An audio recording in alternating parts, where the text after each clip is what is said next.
Just about to see if I can click on you guys.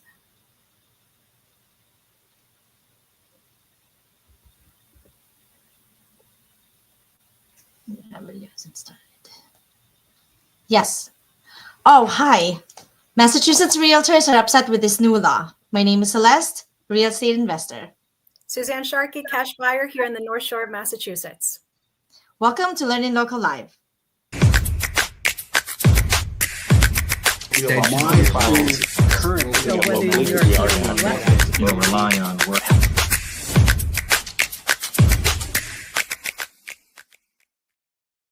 Hi, everyone. Welcome to LEARNin Local Live again. This is me, Celeste. Hi, Suzanne. How are you doing? I'm good. I'm excited about today's topic. I'm actually pretty, I think I'm on the side of the realtors at the moment. Makes a lot of no sense, but I'm excited for today because we have three special subject matter experts that are going to join us to help us better understand what exactly is going down. Exactly. And we have, that one guest actually is very involved in this new law. And so he's got a lot of explaining to do, especially when we have realtors on the guest too. So this is very exciting. And again, this platform is where we connect, we collaborate, we create. And this is LEARNin Local Live Massachusetts. Our guests for today, obviously, Suzanne Sharkey is our co-host for today. Thank you very much for being here. Our special guests are John Gallagher, Sebastian, Roy, and Emmanuel. So thank you so much for being here.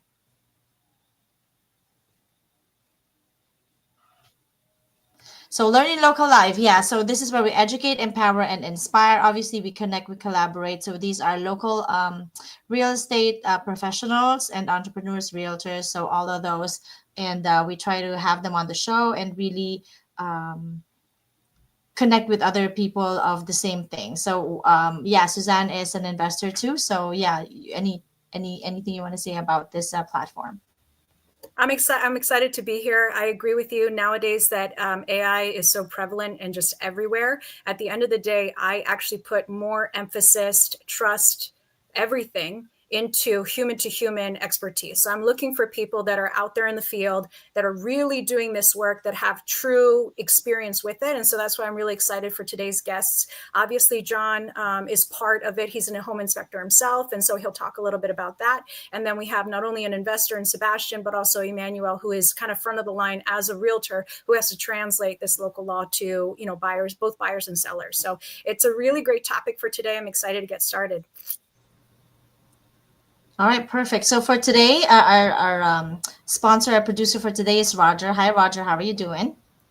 Good. How is everyone? My name is Roger. I am with HLM Group LLC. We are a property management company helping investors with their short-term, mid-term, and long-term investments.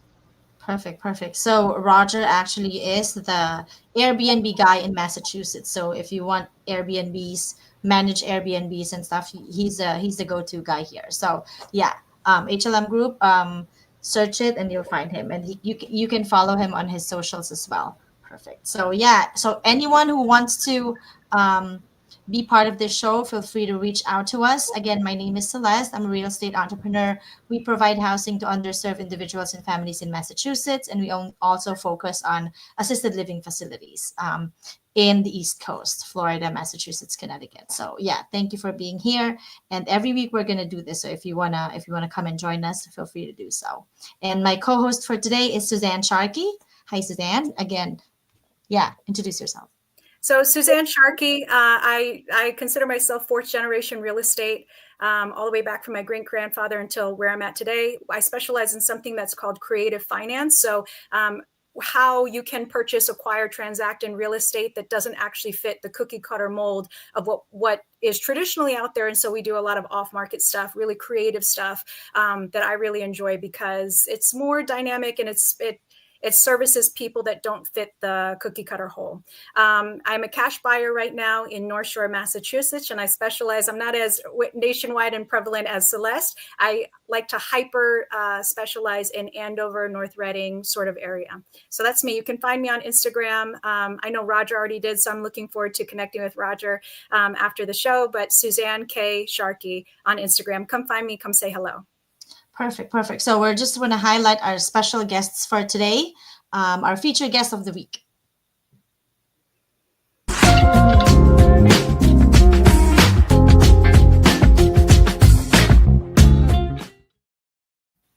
All right. So our featured guests today, let me see. So Emmanuel, Jean-Gilles, very French.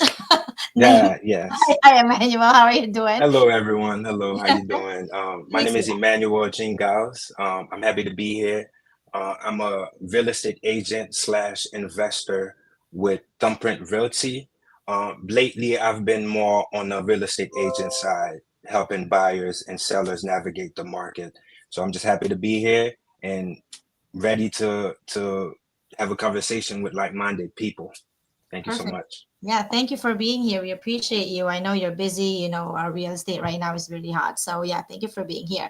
Our No next problem at all. guest is going to be Sebastian. Hi, Sebastian. How are you doing? Thank you for being here. Hey, Celeste. Thanks for having me. Good evening, everyone. I'm Sebastian Roy. I'm a real estate investor with SR Innovative Strategies. I'm also a realtor in Massachusetts with eXp Realty. So I do some real estate investing, obviously, in Massachusetts. That's where I was born and raised. I'm actually out in St. Louis, Missouri right now. I've started expanding towards the Midwest because the home prices, as we know, in Northeast are just crazy high. So I came out here to find a little bit more affordable areas. But yeah, very excited to be here, and I look forward to talking with everyone about this interesting topic. All right, perfect. And last but not least, we have John. We're going to grill John today. So yeah. Hey, John Gallagher. How are you doing? Hi there. Happy to be here. My name is John Gallagher. I'm the owner of Clark Hill Inspections, and we perform commercial property inspections and residential home inspections. I'm also the president of ASHI New England. It's the American Society of Home Inspectors. And I do have some influence on this law, and I'm happy to talk about it and hopefully answer some questions today. All right, perfect. So in this platform is where you find, you know, people like John who's really involved, not just, you know, making comments or anything, but really involved in how the law is structured and everything. So, Suzanne, you want to introduce the topic that we? Yeah, so the article that's across our plate today is talking about first-time home buyers law that went into place in Massachusetts, how it's changing a couple of things, and in particular, this one clause about home inspection. So we'll get into the nitty-gritty, but I wanted to ask before we started, Emmanuel, you're a realtor, right? Yes. Or you're licensed with eXp. Is this your first time hearing about this one inspection clause? No, we actually discussed the clause last week at our brokerage meeting that we do every Friday. So I'm pretty familiar with it. I've heard of it for some They time gave you a training, or they just introduced it and said, deal with it. This is what's on the horizon. This is what we're going to do going forward. So it's pretty much, it was like an introduction, because like everybody's still kind of learning and kind of get the training. So we're just going to get the training as we go. But it was more like an introduction. Yeah. Sebastian, is this the first time that you're hearing about this one specific clause regarding home inspection? I've heard of it just very recently, though. I believe it came out June 6th. It went into effect. So very, very new to, you know, all of us realtors and home buyers and everyone. I have not dealt with any clients that have, you know, witnessed that or, you know, had to overcome that obstacle yet. So I'm very excited to kind of talk together and see what everyone's opinions are, and if there's any way we can, you know, try to figure out potential ways of getting around this, what could be obstacle, right, for home buyers. So I do have a question. We said get around it for a second, and I saw John smile. So I forgot, you're actually also an agent, licensed agent. Did your brokerage talk to you about this, or was it something that you discovered on your own?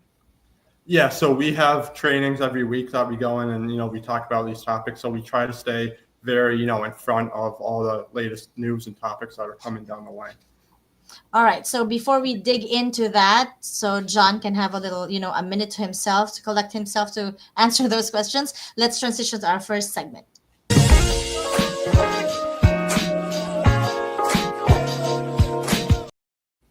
All right.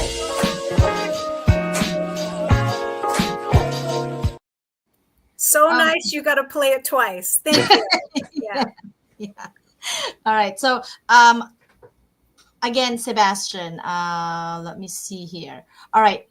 I do have I wanna get one moment with John to explain. So I wanna really get the article going. So we found the article, you can see it at boston25news.com. It's about an article that it says mass realtors upset with the new law that meant to help first-time home buyers. So I want to have John explain what this very quickly, explain what this new law is. All right, very quickly. The law essentially stops people from waiving their inspection contingency when making an offer. And so that when you make an offer to purchase a home, it's going to be blind. And once the offer is accepted, then you'll learn if the buyer wants to elect to have their right for a home inspection. And this was an attempt to kind of create fairness in the market, to improve transparency. And we all know how challenging the market has been in the past 5, even 8 years up in the Northeast. Okay, so let's say I am a buyer, and obviously I fix and flip and all that stuff. Even if I make even if I do an inspection, it really doesn't bother me if the property is like a wreck or whatever. So I'm good with that, right? I still do a home inspection, but it doesn't really bother me what the report means, because I'm gonna fix it anyway to whatever it is that I want to fix it. So that's okay, right? For sure. I mean, once you win the offer with the seller, you can elect not to even do the inspection. And as a developer myself, I gutted and knocked down and built up. And so for me, the inspection wasn't critical. Where it is critical for is the first-time home buyers. Mm-hmm. Yeah, definitely. So, Sebastian, what do you think once with whatever John explained, what do you think about it? I know you deal a lot with first-time home buyers too. Yeah, so that's very interesting the way John explained it. The idea that I had beforehand was that a buyer was not going to be able, or excuse me, a seller would not be able to accept a contract, or say so if you have multiple buyers, right? And you're looking at a seller's point of view, they would not be able to choose one offer specifically because that buyer was waiving their inspection contingency. That's the interpretation that I had. Now that it's making me the way I understand it is that the seller is not going to know whether the buyer is waiving their contingency or not. So it seems like it's a little bit more fair, and I'm starting to understand it more the way that John said it. So again, yeah, we'll see. I think it'll still be very interesting. Again, I haven't dealt with any clients yet that have run into this, so we'll see going forward. Okay, perfect. How about you, Emmanuel? What do you think? I think so. From what I understood before, is the reason why it's happening is because they're trying to level the playing field for first-time home buyers versus the investors and the big corporations with big money that can afford to waive home inspections.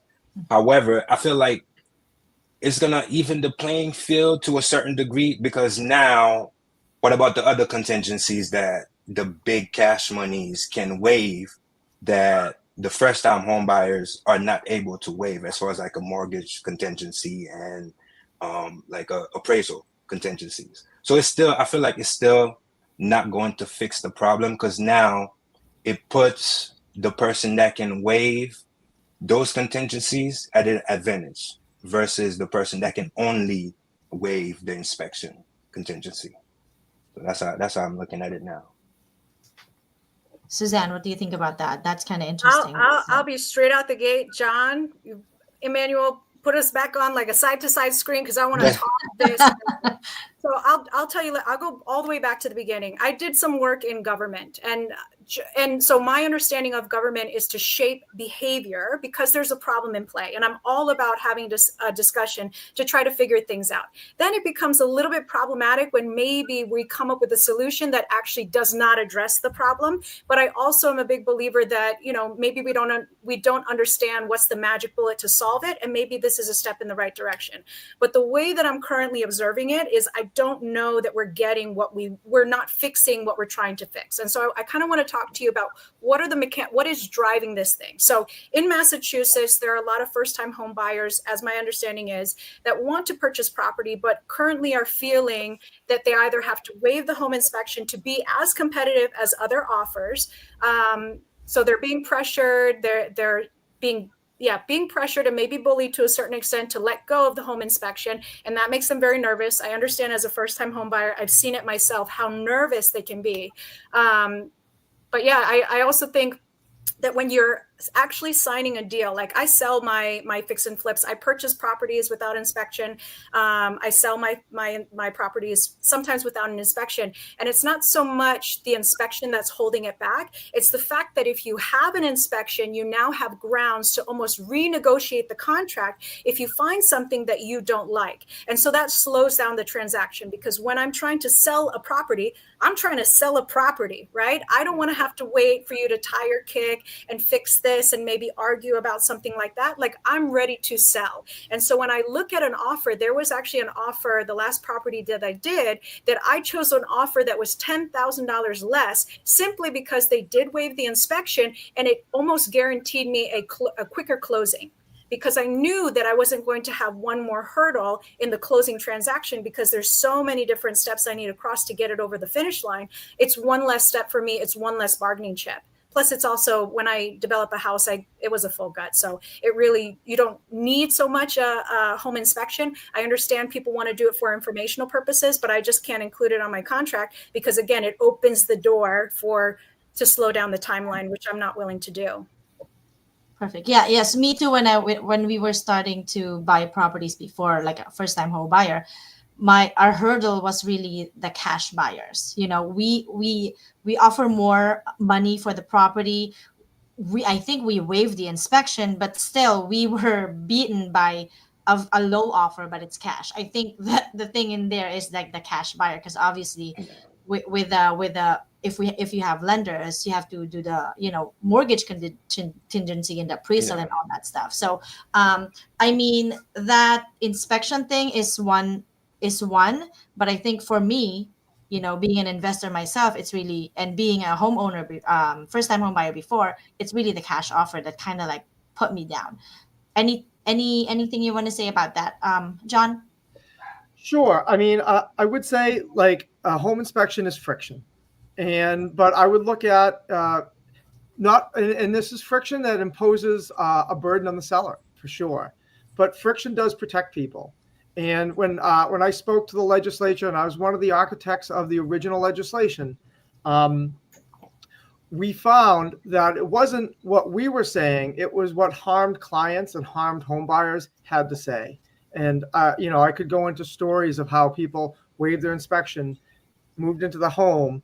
In this one particular case, they had a crumbling foundation, and they have no recourse. And the seller at the last minute says, "Waive your home inspection contingency, and you'll win the bid." And they've already paid over asking. So this has financially ruined some people. And doing a home inspection is basic due diligence. And I think that fairness and transparency in a market is what capitalism rests on. And if you don't have transparency, I think that you really don't have a fair market. Yeah, I'm going to fight you on this just a little bit, because I almost think we're pushing the blame down. So I've seen this come up a little bit in New England. At some point during some years, they were mixing concrete not the way that they should be mixing. So I understand that this was maybe a driving factor, that we have this one problem. And it's true, like, I don't want to curse on this, but when SHIT happens, it can be really bad. Whoever is left holding the hot potato gets stuck for a minute. But at the end of the day, what I'm thinking is, if we really want to address the problem, which is we're putting people in unsafe houses, or we're putting people in houses that have a huge financial ticket that somebody somewhere needs to burden, at one point you got to go back to the person who originally poured the foundation in that basement and ask them, you know, essentially what happened. You're using suboptimal products, that this ended up happening. You worked with the building inspector. A lot of stuff that I do, everything is permitted. So like, who passed the inspection on this? Obviously there's a maintenance component to it. So if these things were installed, you know, 20 years ago, and now everybody's kind of like, that company is bankrupt and you can't find them, then yes, it's true that a home inspector can come out, pinpoint it, and now it's a negotiation topic. And it honestly, where I stand right now, it seems as if there are some home buyers that have purchased properties that unfortunately have had crumbling foundation, but I don't know that forcing a home inspection or doing this blind thing, number one, there's going to be workarounds all the time. It just happens. How do you enforce something like this is a big conversation to happen. I'm a huge fan of inspectors myself because I want to know what all the problems are, but I'm different than a first-time home buyer. They're such nervous Nellies that if you're like, a mosquito landed over there in your concrete and that may or may not affect the structural integrity of it, they're going to panic. I have seen it, first-time home buyers, right? So having a great agent to walk them through and really help them understand like how to buy a home, you know, what is a problem and what is not. Like I would love to see a home inspection report that instead of everything being like a huge red flag, that you could almost give a level of a red flag where you say, listen, here's your foundation. Your foundation on a spectrum of 1 to 10 is probably clocking in at an 85% structural integrity. How big of a priority, or isn't that a priority? I would put that at a level 2 priority, maybe something you want to revisit or, you know, better understand within 7 to 10 years. Not a today thing, but something to prep for financially as well that you might want to address. And then there's another topic of insurance, right? When you purchase a property and you have house insurance on it and your foundation fails, who pays for it? Well, I kind of thought insurance would pay for it, if not the installer. Talk to me, John. Well, unfortunately, the insurance companies specifically write that out of their contract. This failing concrete issue has been a big problem in Connecticut. It's been it's starting to become a bigger problem in Massachusetts. And funny that they don't have it in Pennsylvania, New York, New Jersey, and that's because they had laws in place to test the aggregate that came out that mixed the concrete. They didn't have those laws in Connecticut and Mass, and this is the result. Now, Massachusetts has passed a law that these quarries need to test. So now any foundation poured, I think after 2023, knows that we don't have this chemical pyrite in it that will cause it to crumble. You know, so I would say, you know, with this and my conversations with the legislators, the Senate in Massachusetts, there's 40 senators. They voted 40-0 to include this in an omnibus bill. There's broad support between Republicans and Democrats in the state to put this regulation in place. Right. Okay, so I want to go to Emmanuel and see how this would affect your first-time home buyers. So obviously there has to be some education about it, right? So how do you perceive to educate your home buyers? I mean, personally, I think home inspections are necessary, especially for first-time home buyers, because the inspectors that we work with, they take their time to educate the buyer as to the major components of the house. And like certain things, like they point them out. It really helps the first-time home buyer. However, I don't think it will help them too much because it takes away some type of negotiation power, because real estate is pretty much negotiation, right? I call the listing agent, I figure out what the seller needs, what they're looking for, and then we give it to them so we can win the property. So now we are limited to what we can really do.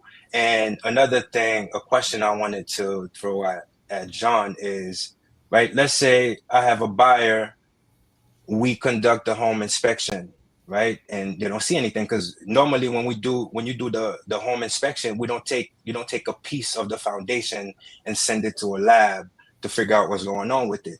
And now what if a year later, that's when the foundation starts crumbling? Like, how do we navigate with that? Like, how do we go about that? I would say on most things, like the inspectors in Massachusetts have a 2-year liability. So we're taking on the liability and actually protecting the seller, the buyer, and the real estate agents involved in the transaction. With that specific instance, you're right. You really can't figure out what's in the foundation unless you do a core test. And I don't think any seller is going to let me No. put a hole in their foundation and send it to a lab and wait 2 weeks to find out what's going to be in it. But in the cases where we can see the effects of it, where it's already starting to crumble, those are the areas where I could protect somebody and inform them of that. So it's those houses it's already happening that you have, like, you know, it would be best to have that going on. So I remember the foundation was something that we were looking at. So we were supposed to buy a house by the beach in Framingham, and it's not really the foundation, it's just the soil is kind of like, you know, going very, very low every so often. I mean, like, the house is, you know, stable and everything, they have like stilts stuck in there, but it's just the ground is. So a home inspection helped us in a way, because I don't know what to do with that thing. So when I heard it has foundation issues, I would like, okay, let's back out, because I have no recourse on that. I don't know how to fix that. I don't have connections on people who's gonna do that. So even if it's a sound property, but when someone hears foundation issues, they're gonna turn away.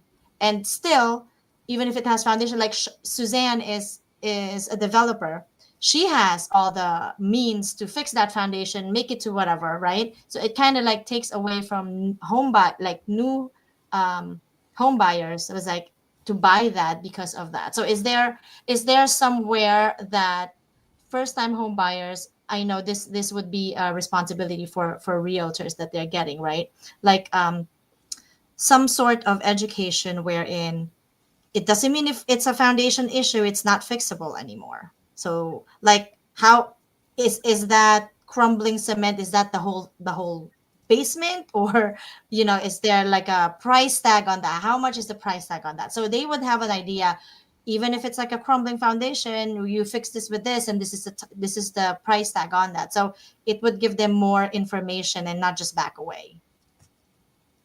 Oh, is that your question for me? Yeah. Well, more like a statement, but I don't disagree. I mean, for my commercial property inspections, I give cost estimates all the time and projections over 10 years. But in Massachusetts, we're forbidden from giving any kind of cost assessment analysis. Yeah. So that does leave the buyer left with, wow, you gave me this great information, but what does that really mean? And that's the limits, some of the limits of what we can do. And so one of the things that I'm thinking of is if we really do chop this into what it is. First-time home buyers, we're trying to encourage them in Massachusetts to buy their first-time houses. And so there are grants in place and metrics in place. And so my understanding is, yes, there's some competition with cash buyers. And yes, there's some crumbling foundations. So it might have started at that, but here is where we're at right now.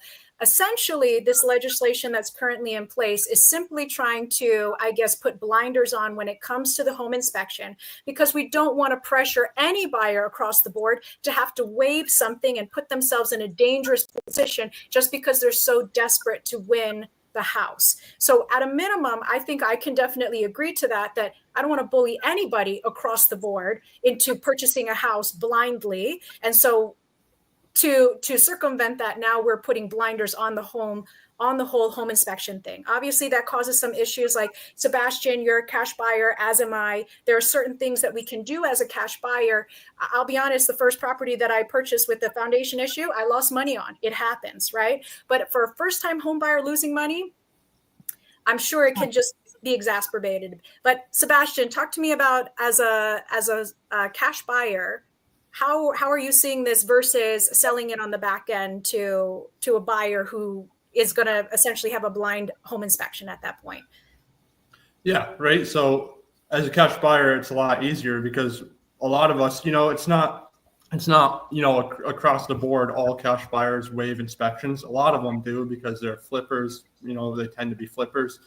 So they're doing big full gut rehabs, but I would say it's definitely easier and more advantageous as a cash buyer. Now it seems to level the playing field a little bit, because as a seller in the seller's shoes, they're not able to accept a contract. Well, they don't know, right, whether the buyer is going to waive the inspection or not. As Emmanuel said earlier, it doesn't seem to me like it's going to level the playing field too much, because someone who's using a mortgage can still have the mortgage contingency, obviously, right? That's a given. And then the appraisal contingency is also a given if you're getting a mortgage. So cash buyers still have an advantage over mortgagee buyers, right? Because they have two contingencies right there, maybe sometimes more, that cash buyers can waive where mortgagee buyers cannot. So. All right, perfect. So I mentioned before we were first-time home buyers, and I'll talk after the show about this, but let's go first with our live questions. Let's see. All right, from Melissa, how does this law affect sellers who are selling as is?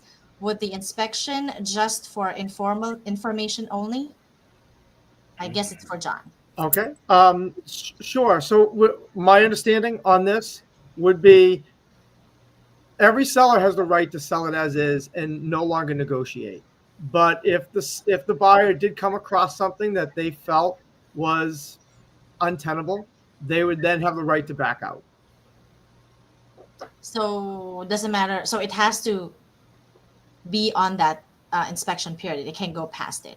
Yeah. So in Massachusetts, there's a 2-stage offer system, and that first offer is a contract, and you have to have a reason to break it. You have to have a reason to say, I'm not going to proceed. And the inspection can be that reason for home buyers. And sometimes, unfortunately, that happens. We run into stuff that first-time home buyer is just not willing to accept that defect, those multitude of problems. And then they say, I'm backing out. And this allows them to get their deposit back. Okay. John, can I ask you what your opinion about for the seller to do a pre-inspection? Will that help remove some of the friction and unknown wildcards the buyer could find? I think that's always a good idea. I think as a buyer myself who had to waive his inspection to find his primary home, I always took a little bit of comfort when I saw that the seller put an inspection report on the table, because it showed that they actually cared to kind of do the due diligence to look at it. So I think that would hopefully allow the seller to kind of disclose anything, so that the only offers they're getting are the ones that are legitimate. It's like, now. So sure, you can do your inspection, but we also did one, and we shared the information with you. I do have a follow-up question. So let's say I'm a seller and someone offered, an inspection was already done in the property and they backed out. And another one comes in. Do we have to present them the previous inspection, or they have to do it themselves? Unless you paid for it. If you are the seller and you paid for the inspection, you're really not supposed to share that inspection. I think in most of the inspection reports that I get, it's between you it's you as the person who purchased the inspection and the person who performed it. That's a contract between the two of you. Yes, people do share it, but you can't, if a buyer paid for one and then backed out, there's no way to say, hey, give me that thing that you paid for. I'm going to give it to somebody else so they don't have to pay for it. It's really dicey. Everybody should kind of line up and get their own inspector. And the same thing, if I as a seller got an inspector done, I might get some guy down the block who doesn't know what he's doing to write something really fluffy to send it to buyers to help them feel good, but that might not be something as hard-hitting as something like what John can deliver. He might be an expert at like certain things, and maybe that's what I need. If you have a waterfront property and he's really great at that, he's the kind of person that I would want if I've never done a waterfront property before. All right, perfect. Thank you so much for that. So I guess it's gonna come to law when, in October? I mean, it's already out there, but October 15th, but the regulations were released this past Friday. So this is hot off the press. And they're public, and you can read through them. And I've been doing some other presentations to realtor groups, and there are lots of questions, and there are some ambiguities. So, and there are going to be things that will need to be worked out. And so I'd say stay tuned, and we'll deliver the information as we get it. Yeah. So I guess you have to have really like the realtor that it's that will help you navigate through all these, from picking out the house for you to all the inspection and all the process really for this one. So yeah, we have realtors here that we trust and have done tremendous work, Sebastian, and obviously Emmanuel and our previous guests as well. And if you need inspection for your homes, who is to do it but John? Yes. Right? So connect with him. I'm pretty sure he's gonna help you. I know he does different locations, but yeah.